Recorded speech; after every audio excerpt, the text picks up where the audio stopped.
Hello guys, this is JD and you are watching Elite Mania.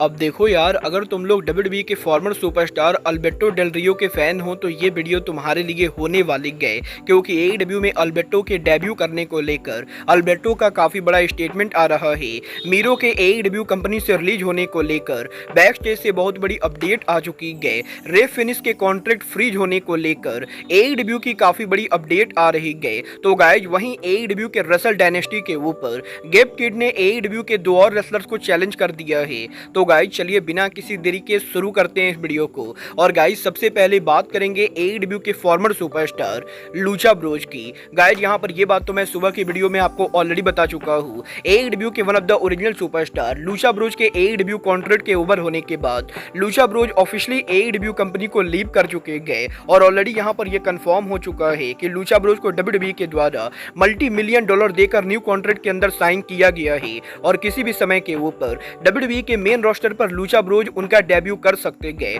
But guys यहीं Lucha Bros के AEW में contract freeze होने को लेकर अब बैक स्टेज से काफी बड़ी अपडेट आ रही है। गाइज यहां पर पेंटागन जूनियर के AEW कॉन्ट्रैक्ट के अंदर तो कोई भी प्रॉब्लम नहीं थी, बट गाइज पेंटागन जूनियर के ब्रदर रे फिनिश का AEW का जो कॉन्ट्रैक्ट था उस कॉन्ट्रैक्ट को अगर यहां पर टोनी खान चाहते तो फ्रीज कर सकते थे, क्योंकि गाइज रे फिनिश के पिछले 5 साल के अंदर काफी बार इंजर्ड होने की वजह से AEW के अंदर रे फिनिश के कॉन्ट्रैक्ट के अंदर टाइम को एक्सटेंड किया गया था। और बेसिकली यहां पर AEW के कॉन्ट्रैक्ट के हिसाब से अगर यहां पर टोनी खान चाहते तो रे फिनिश के कॉन्ट्रैक्ट को यहां पर 6 महीने और एक्सटेंड कर सकते थे। और अगर यहां पर रे फिनिश AEW पर काम करना नहीं भी चाहते तब भी यहां पर टोनी खान की वजह से रे फिनिश को AEW में काम करना पड़ता। बट गाइस यहां पर टोनी खान ने रे फिनिश और लूचा ब्रोज के AEW में पिछले 5 साल के वर्क को देखते हुए लूचा ब्रोज को यहां पर रिस्पेक्ट दी गई। और गाइस बैक स्टेज से इस चीज को लेकर अपडेट आ रही है कि लूचा ब्रोज डेफिनेटली यहां पर इस चीज को लेकर कंसर्न थे कि कहीं यहां पर टोनी खान लूचा ब्रोज के कॉन्ट्रैक्ट को फ्रीज करके उनके WWE के डेब्यू को ना रोके। बट गाइस टोनी खान और AEW कंपनी लूचा ब्रोज के पिछले 5 साल के वर्क को काफी ज्यादा अप्रिशिएट करते गए और इसीलिए टोनी खान ने रे फिनिश के कॉन्ट्रैक्ट को फ्रीज ना करके बल्कि रे फिनिश के कॉन्ट्रैक्ट को ओवर होने दिया है। और बेसिकली यहां पर अगर टोनी खान चाहते तो लूचा ब्रोज को WWE में आने वाले 6 महीने तक जाने से रोक सकते थे। बट गाइस टोनी खान ने ऐसा कुछ भी नहीं किया है, जो मेरे हिसाब से बिल्कुल ही सही चीज है, क्योंकि गाइस अगर यहां पर कोई इंसान कंपनी पर रहना नहीं चाहता ही तो उसे यहां पर रोकने का कोई भी मतलब नहीं बनता ही। वेल गाइस ये तो बात ही AEW के फॉर्मर सुपरस्टार लूचा ब्रोज की। बट गाइस जहां तक बात रही AEW के रेसलर्स के लीव करने की, तो गाइस लूचा ब्रोज वो इकलौते रेसलर नहीं गए जो AEW कंपनी को लीव करना चाहते थे। गाइस यहां पर AEW के फॉर्मर TNT चैंपियन मीरो के लंबे टाइम तक AEW के टीवी से गायब रहने के बाद अब मीरो भी AEW कंपनी को लीव करना चाहते गए। गाइस यहां पर फाइटफुल सेलेक्ट ने यह कंफर्म कर दिया है कि करीबन 10 महीनों तक AEW के टेलीविजन से गायब रहने के बाद अब मीरो ने AEW कंपनी को छोड़ने का फैसला कर लिया है। और गाइस यहां पर AEW के अंदर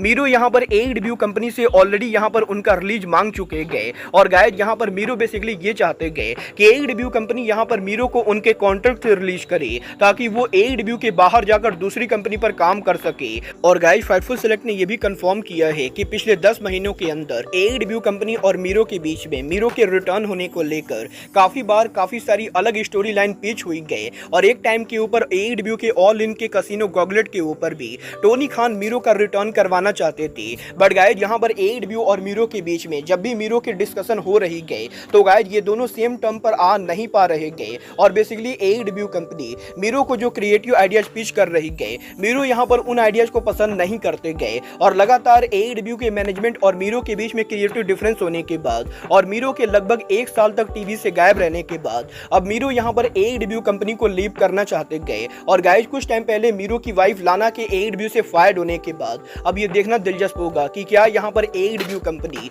मीरो को AEW से रिलीज करती है या नहीं। वेल गाइस मुझे पर्सनली लगता है कि AEW को मीरो को रिलीज कर देना चाहिए, क्योंकि गाइस वैसे भी AEW के अंदर टोनी खान मीरो को शो पर बुक नहीं कर रहे गए। और अगर आपको नहीं मालूम है तो मैं आपको ये भी बता दूं, मीरो आज के टाइम पर AEW कंपनी के one of the highest paid wrestler wrestler है जिन्हें यहाँ पर AEW में $1 मिलियन की सैलरी मिलती गए, और अगर यहाँ पर AEW मीरो को फायर करती गए तो डेफिनेटली यहाँ पर इससे AEW और मीरो दोनों को फायदा होगा, जहां पर मीरो पॉसिबली WWE के ऊपर रिटर्न कर सकते गए तो वहीं AEW उनकी $1 मिलियन को बचा सकती गए। वाल आपको क्या लगता है, AEW को मीरो को फाइट करना चाहिए या नहीं? आप लोग मुझे कमेंट करके बताइए। बट गाइज चलिए फिलहाल आगे बढ़ते हैं और बात करते हैं AEW के प्रेसिडेंट टोनी खान के। वेल गाइज AEW के ऑथर ऐसे स्टेडियम में ग्रैंड स्लैम से पहले टोनी खान अब यहां पर ऑफिशियली न्यूयॉर्क एरिया के अंदर पहुंच चुके गए, और गाइज AEW के ग्रैंड स्लैम को लेकर अब AEW की PR टीम यहां पर प्रमोशन कर रही गए, जहां पर AEW के ग्रैंड स्लैम को प्रमोट करने के लिए टोनी खान इस हफ्ते यहां पर बस्टेड रेडियो के इंटरव्यू पर पहुंचे, और करीबन 2 सालों के बाद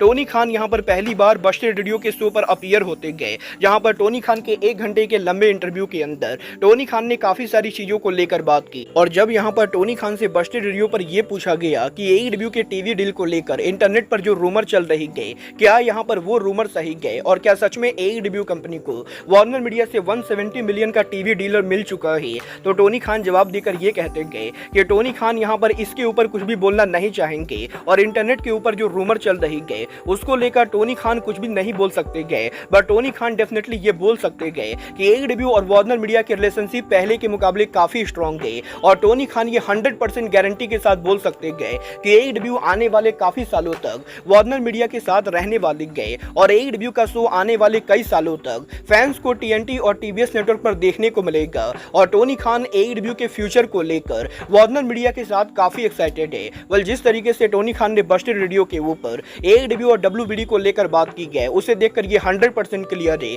कि डेफिनेटली यहां पर AEW और WBD का टीवी डील ऑफिशियली साइन हो चुका है, और अब ये देखना दिलचस्प होगा कि टोनी खान एग्जैक्टली ये टीवी डील ऑफिशियली अनाउंस कब करते गए। बट गाइस चलिए फिलहाल आगे बढ़ते और बात करते हैं NJPW के स्ट्रॉन्ग चैंपियन गेब किड की। गाइस यहां पर ये बात तो हम सभी लोगों को मालूम है, गेब किड आज के टाइम पर रेसलिंग बिजनेस के वन ऑफ द बिगेस्ट बड़बोला रेसलर है, जो यहां पर उनके हर दूसरे इंटरव्यू के अंदर किसी न किसी रेसलर को कॉल आउट करते रहते गए, और कभी यहां पर गेब किड के द्वारा रॉक और CM पंक को मॉक किया जाता है, तो कभी यहां पर गेब किड के द्वारा MJF और केनी ओमेगा को मॉक किया जाता है। और अब यहां पर एक बार फिर से गेब किड के लेटेस्ट इंटरव्यू के अंदर गेब किड ने AEW के टोक्यो डोम में रेसल डायनेस्टी पेपर-व्यू पर उनके मैच को लेकर बात की, जहां पर गेब किड से जब ये पूछा गया कि वो अगले साल 5 जनवरी को टोक्यो डोम के अंदर AEW के किस रेसलर को फेस करना चाहेंगे, तो गेब किड जवाब देकर ये कहते गए कि रिसेंटली AEW सुपरस्टार कोनोशुके ताकेशिता के जीवन में कंपीट करने के बाद गेब किड यहां पर ताकेशिता से काफी इंप्रेस है, और वो यहां पर ताकेशिता को रेसल डायनेस्टी पर फेस करना चाहेंगे। तो वहीं ताकेशिता के अलावा डेफिनेटली यहां पर NJPW के farmer IWGP world champion Kenny Omega को गेब किड अब भी फेस करना चाहते गए, और गेब किड यहां पर टोक्यो डोम के अंदर केनी ओमेगा को उनकी औकात दिखाना चाहते गए। वाल देखना बहुत ही दिलचस्प होने वाला है कि गेब किड के कुछ टाइम पहले MJF को टोक्यो डोम में चैलेंज करने के बाद, और अब यहां पर गेब किड के केनी ओमेगा और ताकेशिता को चैलेंज करने के बाद AEW और NJPW गेब किड को टोक्यो डोम में मैच किससे देती गए। बट गाइस चलिए फिलहाल आगे बढ़ते और बात करते हैं WWE के फॉर्मर सुपरस्टार अल्बर्टो डेल रियो की। गाइस यहां पर अगर आप लोग अल्बर्टो को फॉलो करते हो तो आपको मालूम होगा कि कुछ सालों पहले अल्बर्टो के WWE से फायर्ड होने के बाद वो लंबे टाइम तक रेसलिंग बिजनेस के अंदर इंडी रेसलिंग पर काम कर रहे थे, और उनके ऊपर डोमेस्टिक वायलेंस के आरोप लगने के बाद लंबे टाइम तक किसी भी बड़ी कंपनी ने अल्बर्टो को अपने कंपनी पर काम नहीं दिया, और लंबे टाइम तक बड़ी रेसलिंग कंपनी से गायब रहने के बाद कुछ टाइम पहले अल्बर्टो ने मैक्सिको की biggest wrestling company Lucha Libre AAA के ऊपर उनका रिटर्न किया, और गाइज इस साल के ट्रिपल मेनिया के ऊपर अल्बर्टो यहां पर निक नेमिथ को हराकर लूचा लिब्रे AAA के वर्ल्ड चैंपियन मेगा चैंपियन भी बन चुके गए। और अब यहां पर इस हफ्ते अल्बर्टो के इंटरव्यू के ऊपर अल्बर्टो ने AEW पर उनका डेब्यू टीज कर दिया है, जहां पर अल्बर्टो का ये कहना है कि AEW कंपनी का आज के टाइम पर अमेरिकन मार्केट में होना रेसलिंग बिजनेस के लिए एक बहुत ही बड़ी बात है, और वो यहां पर इस चीज को लेकर काफी थैंकफुल है कि WWE के बाहर अब यहां पर कोई और $multi-million की कंपनी एग्जिस्ट करती गए, जहां रेसलर काम करके WWE के लेवल की लाइफस्टाइल जी सकते गए। और गाइड यहां पर अल्बर्टो का ये कहना है कि वो यहां पर वैसे तो टोनी खान से कभी भी नहीं मिलेंगे, बट गाइड यहां पर डेफिनेटली अल्बर्टो को लगता है कि अब टाइम आ चुका है जब अल्बर्टो को टोनी खान से बात करनी चाहिए। और गाइज यहाँ पर अल्बर्टो डेल रियो डेफिनेटली टोनी खान से बात करके AEW कंपनी के अंदर आना चाहेंगे। और गाइज यहाँ पर अगर AEW कंपनी चाहे तो वो यहाँ पर अल्बर्टो को अपने ब्रांड के ऊपर ला सकती है। और गाइज अल्बर्टो ने डायरेक्टली ये क्लियर किया है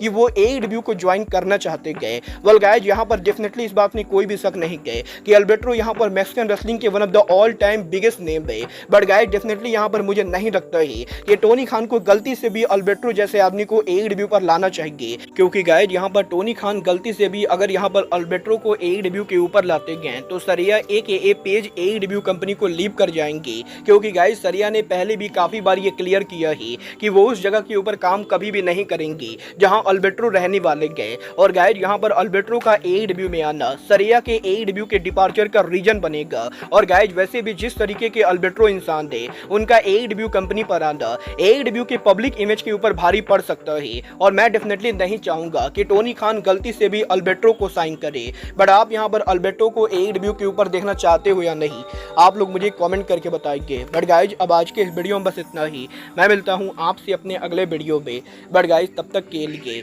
good bye, good night and bang.